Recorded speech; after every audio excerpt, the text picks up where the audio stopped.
Explosion à Tchernobyl, Moscou accusé. Encore une coïncidence juste avant des négociations de paix. Vous avez remarqué, à chaque fois qu'un accord semble possible, un drame surgit opportunément. Mais posez-vous la question, à qui profite réellement le crime?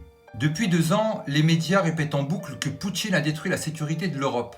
Mais pourtant, c'est bien l'OTAN qui s'est étendue jusqu'aux frontières de la Russie en dépit des promesses faites après la chute de l'URSS. Washington, lui, a torpillé toute possibilité de coopération en multipliant les sanctions et en inondant l'Ukraine d'armes. Mais alors, qui a détruit la stabilité de l'Europe? Et à la conférence de Munich sur la sécurité, le même script, la guerre de Poutine encore et toujours. Mais regardez bien le visage de Zelensky. Il semble absent, presque ailleurs, un visage marqué, des gestes nerveux, un président en pleine maîtrise de la situation ou un fantôme sous substance. Le vice-président américain J.D. Vance balance une bombe. Il choque l'Assemblée en révélant l'hypocrisie de Bruxelles. Il explique qu'un commissaire européen s'est même réjoui de l'annulation des élections en Roumanie et que cela pourrait se produire en Allemagne. Mais depuis quand l'Union européenne peut-elle annuler des élections si cela ne va pas dans son sens?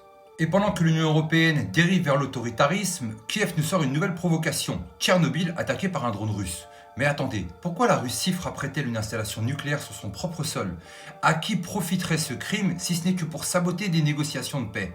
Regardez bien le timing, chaque fois qu'il y a un espoir de paix, un attentat, une provocation ou un scandale viennent réalimenter l'hystérie anti-russe. C'est une tactique vieille comme le monde, tenter de saboter les accords de paix en accusant l'ennemi au moment clé.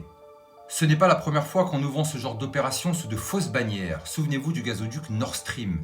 D'abord on accusait la Russie, puis silence radio lorsque les preuves désignaient les États-Unis.